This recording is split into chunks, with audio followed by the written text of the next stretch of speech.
save you money.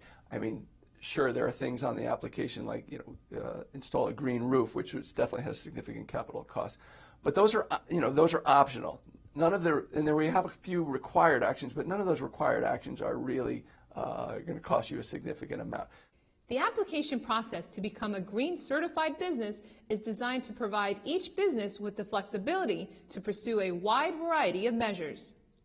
Yeah, I think certainly familiarize yourself with the website. There's a lot of interesting reading. There's a resource guide, which is really useful.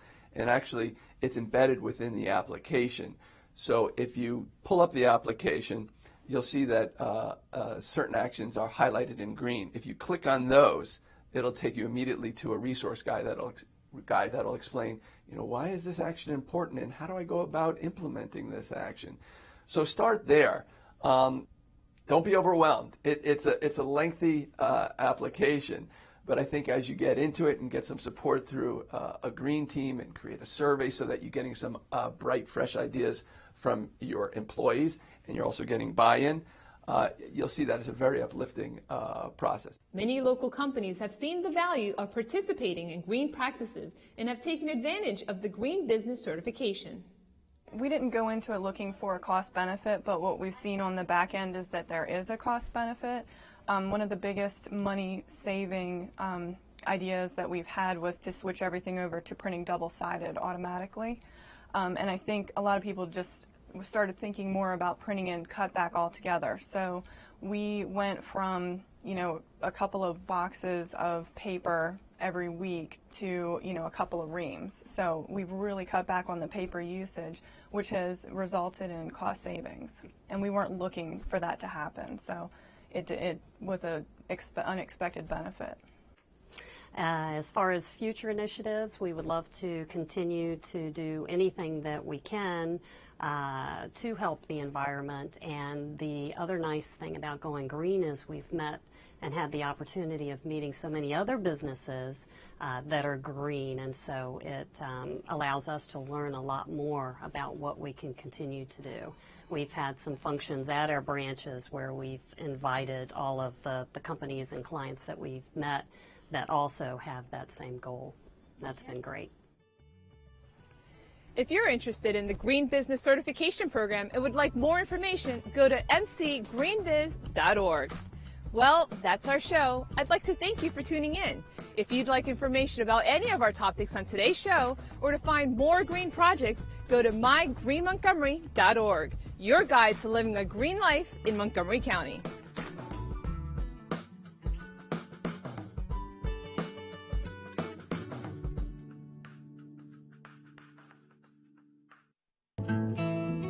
You may have already heard that Pepco and soon BG&E will be installing new meters called smart meters for all customers in Maryland. Pepco has recently begun installations in Montgomery County and they'll continue through 2012. You will receive information from your utility before they exchange your meter, which you should review carefully. This information helps explain the features of the new smart meters and when those features will be available.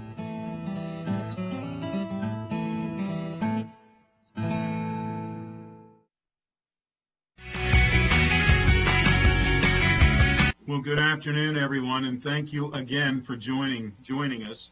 I'm still Sidney Katz, and I'm president of the Montgomery County Council and the council member for the 3rd District.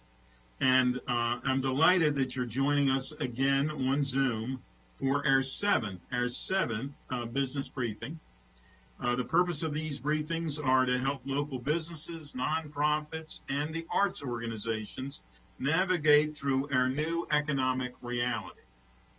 I'm extremely pleased to be joined today by 3 innovative small business owners, Brendan and Bailey O'Leary, the owners of True Respite Brewing Company in Rockville, and Shannon Gorman, owner of Gorman's Garments and Gear in Olney. They will provide remarks about the impacts of COVID-19 on their small businesses and then take questions from our Zoom audience. You may please send your questions to the chat box on the right of your screen. Before we start, I would like to once again thank Susan Kennedy, who has done a marvelous job for the other 6, and I know she'll do a marvelous job today of moderating all of our briefings. Susan, please let us begin. Thank you so much, Sydney, and it's a pleasure to be here again today. We've been learning so much about our businesses here in Montgomery County as they've navigated through this crisis and how they've managed to stay afloat. And we have two businesses, as you mentioned, with us today, and I'm going to introduce them and ask them to tell us a little bit about what they do. First, we have Brendan and Bailey, who are from Respite Brewing. And if you guys could tell us a little bit about your company, how you started, and what you provide. Of course, yeah. So we own True Respite Brewing Company in Rockville. We are a brewery. We brew beer, and we also recently brewed our first soda. So that was kind of a fun project. We opened in April of 2018, and it's the two of us and our brewmaster Kenny Allen are the three co-founders of the business. Bailey and I also started another project post-COVID called Beer Me, which is an online platform for breweries to be able to sell beer directly to consumers, and consumers can order beer for home delivery and for pickup and a whole bunch of different stuff now. We can talk about that in a little bit. Yeah, we definitely want to talk about that. That was quite ingenious of you, and it's done quite well.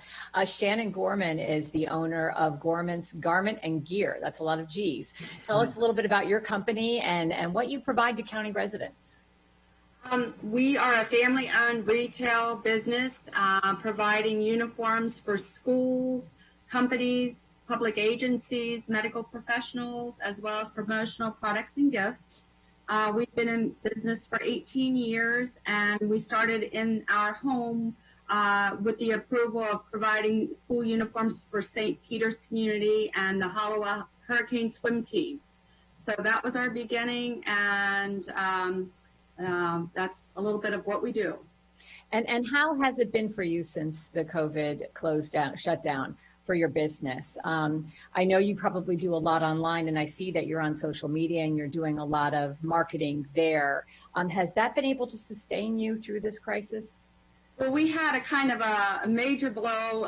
We're gearing up late February, early March for our largest mobile sales, where we go to our largest account and do the freshman registration uniforms. And so we get inventory in a lot and decorated, embroidered, screen print. We had 30, 40 boxes packed up, a truck rented, all the staffing in place. And the night before, the 12th, we got a call at 6 saying they're going to just do an online registration this year. So, I get for safety reasons that had to happen, but from a business standpoint, our uniform sales went flat. And so that was one thing. Likewise, we have one of our country club swim teams. We work with up to 16 teams a summer.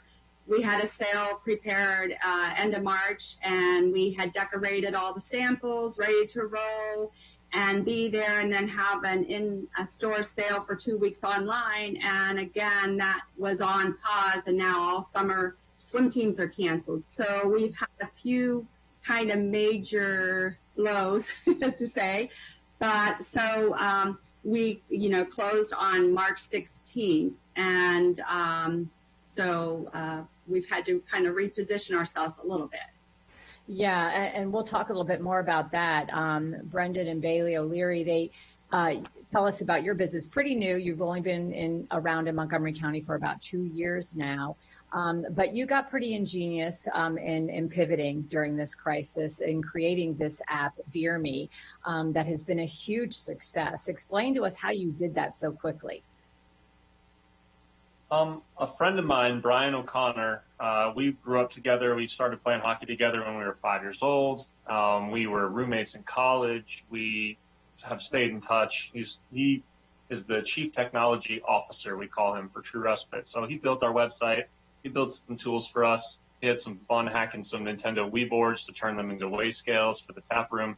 He's basically been kind of like pushing us from a technological standpoint to be on the forefront of what is cool.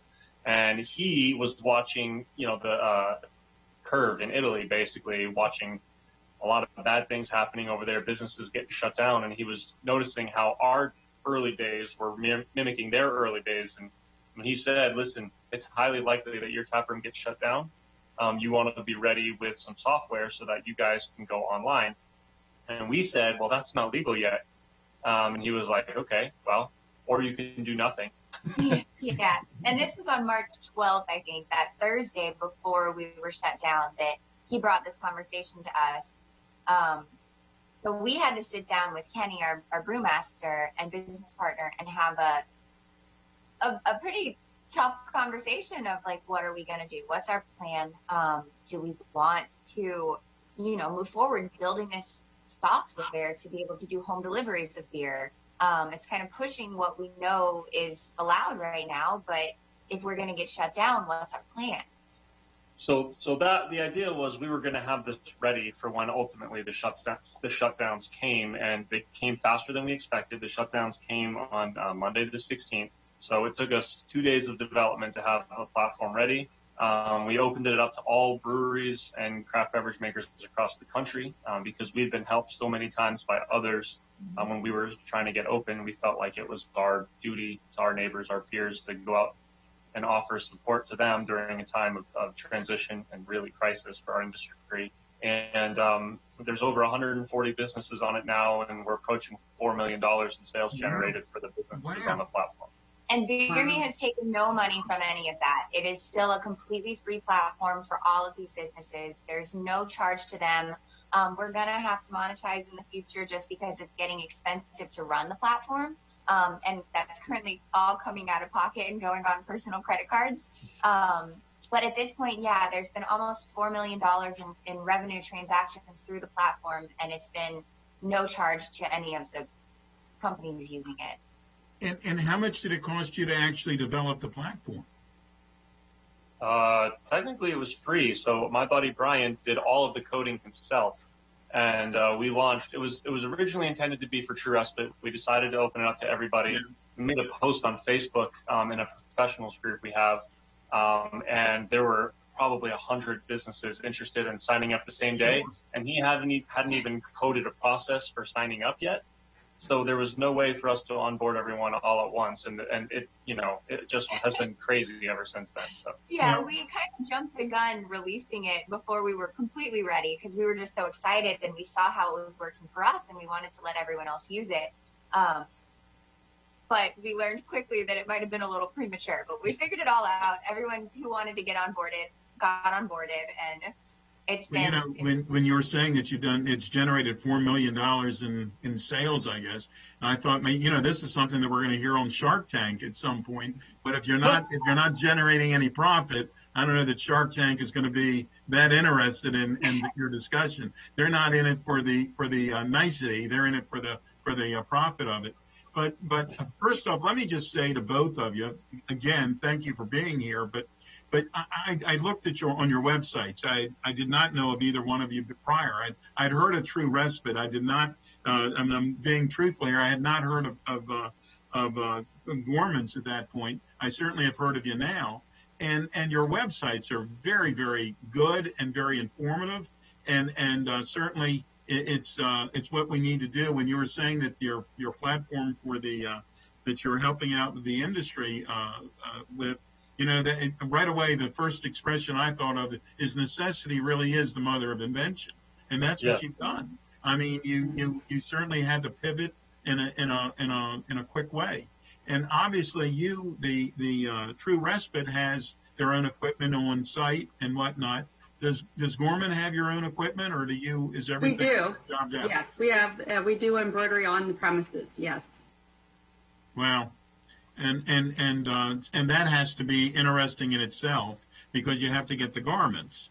Has there been a problem with suppliers getting garments during this time? There has not been. Some of it's been delayed. We've had packages waiting at UPS like a week before they showed up out of New Jersey, New York. That was a problem. So then I thought, well, I'll order from Pennsylvania, Chicago. But we were kind of lucky early on. A couple weeks into the lockdown, I got contacted by a company asking for a quote for 40,000 masks for a professional association. So I got real excited and went to the store and did my research, found out a lot, and did a proposal and gave me a couple weeks of hope That did not pan out, but then I was contacted then in mid-April by Montgomery College for a quote on 9,000 face masks. And we did another proposal, lot more research, and that did pan out, and we were at contract. So we've been shifting gears a little bit and finding several companies that needed masks right away. And I got those blank, and then we're doing a lot of custom masks for individuals and companies and selling them online with curbside pickup right now as well. That's great. And Yes. and to True Respite, are you finding that your suppliers are readily there? I mean, has there been a problem for you all? We've had some real problems Yeah. getting supplies in particular, cans have been a real challenge. Really? Prices, I think, are not super friendly right now. We've had some tariffs introduced that we're not super fond of, and that has risen prices. And in addition to prices increasing, everyone who previously was, packaging into kegs and selling draft for restaurants and whatnot, they're all closed. So draft sales died pretty much overnight, and all package types switched to canned products. So all the volume that used to be in kegs was now going into cans. Right. And there's a limited number of cans out there and limited capacity in manufacturing. So those cans were being prioritized to larger accounts who buy more frequently and have contracts. And so for the smaller guys like us, it became a real challenge to source the cans. And we've had to jump from supplier to supplier. They all have different specs that can do weird things to our equipment as we're switching from supplier to supplier. And we've just been kind of battling that since this all started. And even now, we only have enough cans to get through this week, and we're still trying to figure out where next week's cans are coming from. And that's the package type we can sell right now. So if we run out of cans, we run out of product. Right. And I mean, we are starting to have some customers. We're doing outdoor seating right now. So we've got some customers who can come and sit and have a draft beer, but it's a much lower capacity than we're used to. So the draft sales are still a very small portion of our overall sales right now. So if we don't have cans, then we don't really have product to sell. So it's a continuous battle. We're still trying to level out and, get our supplies where we can. One of the Does it biggest have things. to be cans? Could you go to another type of container? We have a canning line. I wonder, bottles are probably a little easier to get, but we don't have a bottling line. Right. So we don't have the equipment to package into other container types. I see.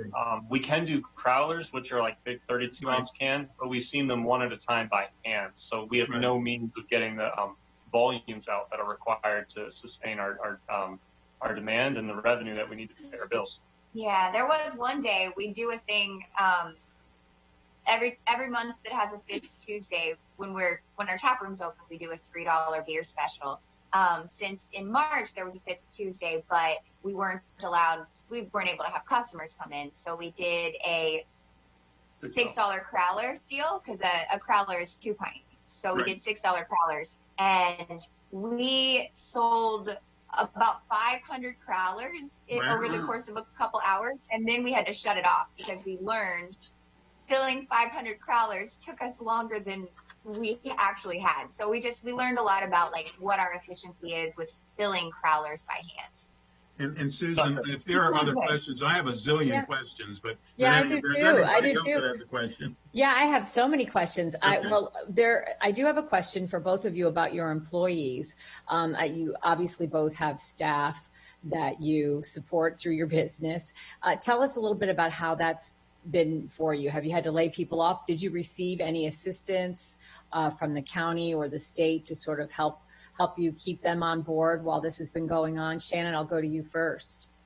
Well, unfortunately, we have 12. Everyone's part-time, so I don't have any full-time staff.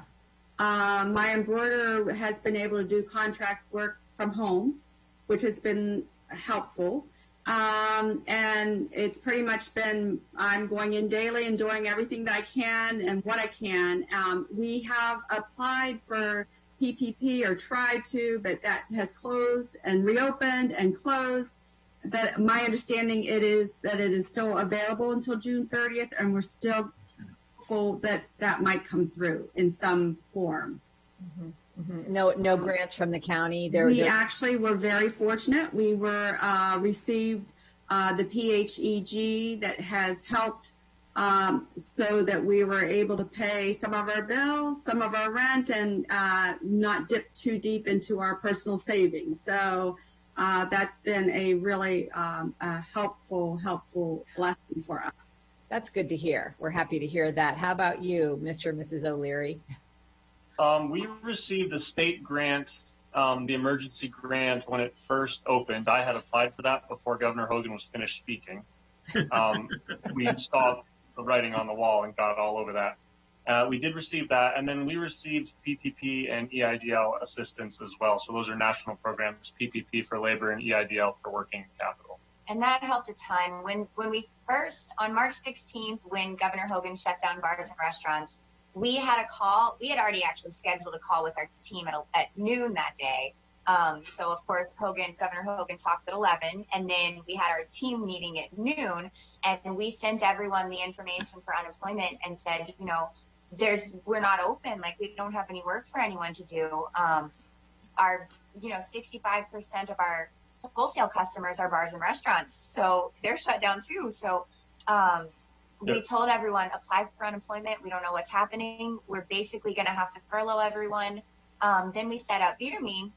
We went live with home deliveries.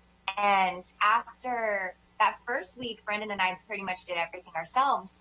But after we saw how successful that was, we were able to pull our team members back on and got back to fairly normal payroll pretty quickly, which was amazing to be able to utilize, our bartenders or beer tenders, as we call them, may not have been working in our tap room serving beer, but now they could do deliveries.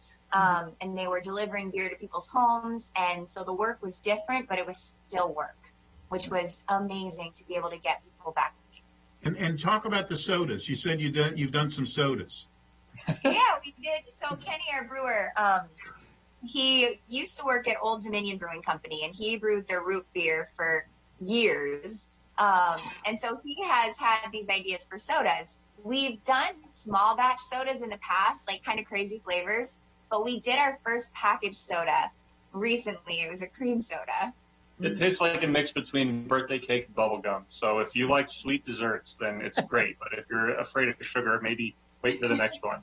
And I'm assuming it was not a diet soda. Is that what you're telling us?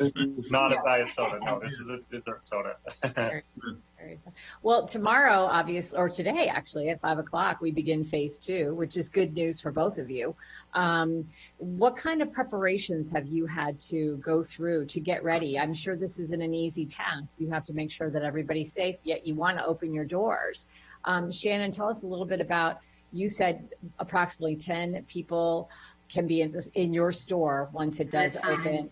And what are you requiring of those folks? We are taking temperatures at the door and greeting people. We have a gallon pump hand sanitizer. We're requiring everyone to wear a mask. We are all wearing masks. And we are just going to make sure that we don't exceed that limit of 10. And we're asking our customers, typically we have parents come in with a lot of extra kids. Just kind of put out a request that you bring in the kids needing uniforms with one parent if possible, so that limits the number of extra people that factor into that count and that limit. And we're continuing curbside pickup. 2 weeks ago, when we were allowed to open curbside, we discounted all school uniforms 20%. We're reopening tomorrow with a store-wide 20% off. Everything in the store, and continuing curbside pickup, and we are also discounting our Sperry's to 50%. So we're hoping to get some new traffic. And like Sperry shoes? I'm sorry? Yeah, that's what they are. It's the topsiders. Yeah. Yes, the topsider. Yeah. Aha. I may be into visit. There you go. There you go. This is working. And do you have adult sizes? Do you have all sizes? Yes, we do. Yes. I might have to consider that as well. I'll come over. And they are online, or you can stop in. Okay. Well, with shoes though, you sort of like You have to try them on, and that's a good thing for you because yeah. And how about trying on clothing? Will that be a problem for you?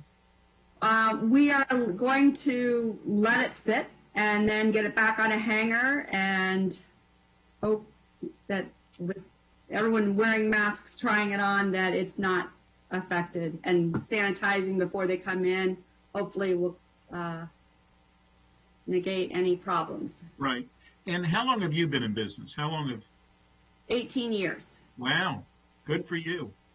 And what got you there? What were you in the industry before? How did that happen? Well, we have 4 sons, and we were looking around for something to do to help pay college bills. And I have a master's in social work and did that in my first career. And I wanted to start a business. We went to a franchise fair downtown DC. We visited Anaconda Sports because our friend's the vice president there at the time, and looked at all that they had. And we went out to dinner, and our friend saying, "Just get an embroidery machine and put it in your." Sure. Yes. It's the second bottle of wine, and the guys are We get outside. I said, "I don't even like to sew. That will never, ever happen. I don't want to be the embroidery lady." Well, meanwhile, 2 years later, everyone at the grocery store is going, "There's the embroidery lady." So I didn't like the production side as much as the business side, but I find I love my work. It's a mile from my home, and I'm doing production, design, all parts of it, and I really enjoy it. I love it. Years ago, I went to that franchise show too, a couple times, just to see what others were doing. Not that I was interested in paying somebody else for a franchise, but right. It was always interesting, the thoughts that someone had that they could get somebody to pay them, Yeah, well, we did look at Embroid Me, like a year we were able to go and visit like 20 shops and call a lot of people. So we were able to do a lot of research to decide, this is what we want to do. We're going to do it on our own. Right. And what to the O'Learys, what actually brought you here? You said that your college roommate or your college friend and whatnot were there, but why did you decide that this would be a line of work for you? That is a long, complicated question. Yeah, where do we start with that? We only have 7 minutes, so you can't be that long. Right. Homebrewing. We'll start there. It started with homebrewing. I was a chemical engineer who was at an internship. I had no homework or tests and a little extra money because I was getting paid. And I was up in Richmond, Virginia, and we were both in college in Atlanta at Georgia Tech. So I didn't know anybody. And I was like, what the heck do I do with a little extra time and money? And I decided to buy some homebrewing equipment. As a chemical engineer at Georgia Tech, it became very clear very quickly that a lot of homebrewing were chemical engineering processes that could be scaled. And it just clicked for me. I got her involved when we started dating a couple years after that, and she fell in love with the communal side of beer. We can talk about that. Yeah, so we graduated college, went to work. I'm an environmental engineer, so was working in the engineering field as well. And we found homebrewing to be a nice creative escape on the weekend. It's still, you've got the science, you've got the fermentation, the microbiology, the chemical processes. But it's also creative. You get to create recipes and figure out different flavor combinations. So we found that to be a really nice hobby. And then in 2012, we moved to Denver, Colorado. We both started jobs out there and absolutely fell in love with beer culture. The whole industry is so welcoming and friendly and communal. And we had a brewery that we could see from our master bedroom window. And we would look out the window and see what food truck do they have today? Should we go over there?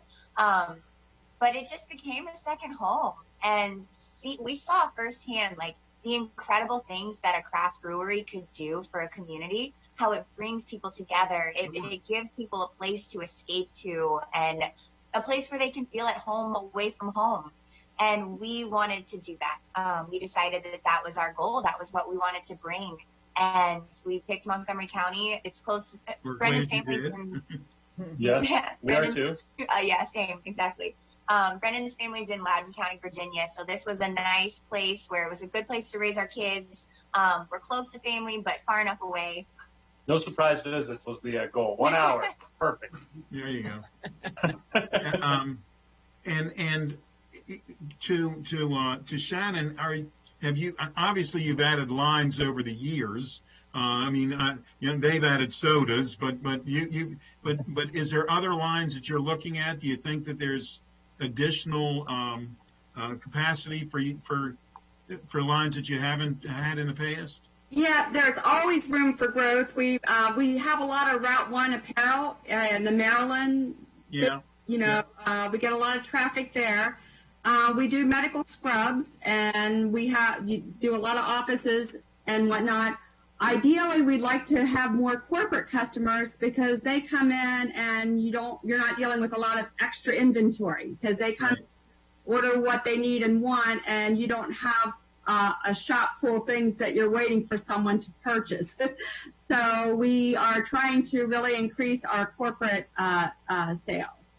When I was when I had the store, I used to always say inventory is your friend and your enemy, because you can tie up all your money on, especially in sizes, and not have enough to do for the person that's come in that day for a different size. So It really was. It's a friend and an enemy.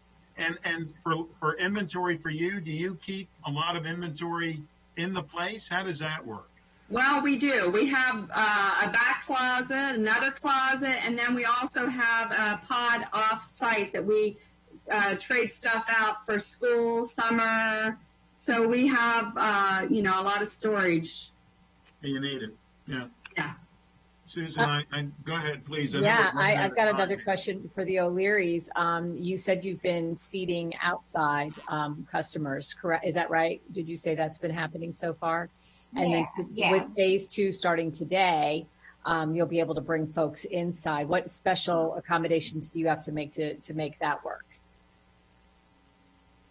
So we are measuring all of our space. We've got a tap room, and then we've got a large production area. So our total facility square footage is almost 10,000 square feet. And usually we just use the tap room for seating, but we are measuring out spacing tables all the way through our production area, so that we can make sure that groups are far enough apart. And we are printing kind of, I don't want to call them instructions or rules, but kind of a list of guidelines for everyone that we're going to put on every table. So when customers come in, they know the expectations, what's required of them. Masks are required for sure. We're going to have hand sanitizer. We've been stocking up on as many disinfectants and cleaning products as we can. And we're just trying to set really clear guidelines with everyone. We don't want anybody questioning what's required when they come in. The other thing we did, Beer Me actually, we created a feature called Dine In. And so each table is assigned a table number, and they can go to the site and order beer from their phone while they're sitting at their table. And the order comes to the bartenders at the bar who can fill and deliver. So it's a contactless way for ordering as well. Wow, you guys are super creative. I'm really impressed, and I wish you guys the best of luck, both of you, in your reopening. President Katz, we are about out of time, so I'm going to turn it back to you to wrap it all up. Well, thank you all. Thank you both, all three of you, for both businesses for being here today. I certainly have always learned a lot from every one of our conversations for these briefings, and today was by far no different. I enjoyed chatting with you, and you will get to see me because I will come visit both of your businesses eventually.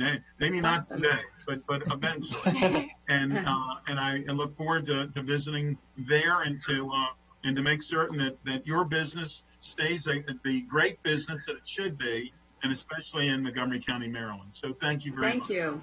Thank you. Thank you so much for having us. Thank you. Yes, thanks. Good luck with reopening. Absolutely. Thank Thank you. Nice to meet you. Bye-bye. Bye-bye. Bye-bye. Health emergency. He says there is systemic racism in all areas, ranging from healthcare to education, and that it's costing people their lives. I think most people don't realize